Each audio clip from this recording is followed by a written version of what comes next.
Adding or subtracting radicals.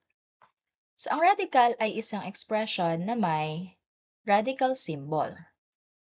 Example, square root of 2, square root of 3, cube root of 5. Tinatawag natin itong radical expressions. So, minsan, may mga number na nasa unahan ng ating radical expressions, kagaya ng 3 square root of 2 or 5 square root of 3. Tinatawag naman natin itong radical term. So, sa bawat term, meron tayong iba't ibang parts. Una is the number na nasa labas. Ang tawag natin dito ay coefficient. Ang number naman na nasa loob ay tinatawag nating radicand. At yung number na nasa labas ng radical sign or symbol is ang index.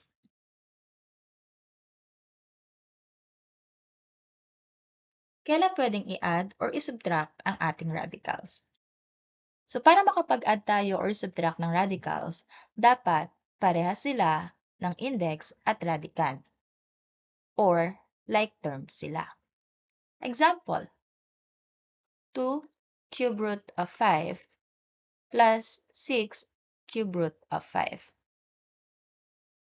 Itong example na to ay may parehas na index at may parehas na radicand.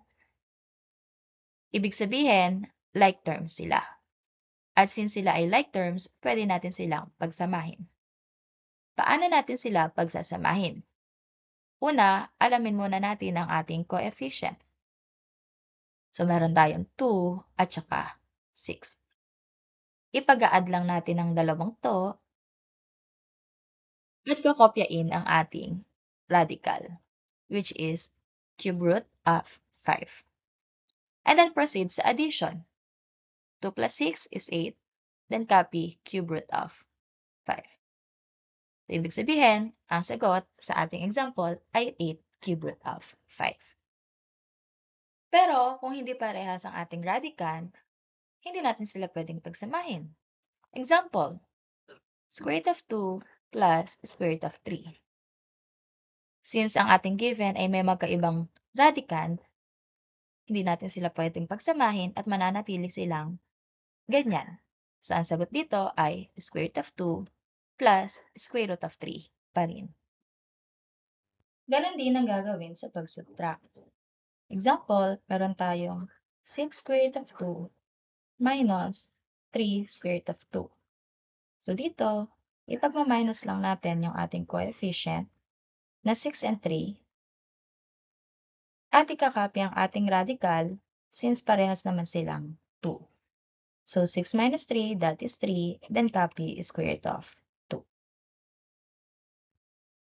Automatic po ba na pag magkaiba ang ating radicand ay ito na ang ating final answer at hindi na po natin pagsasamahin?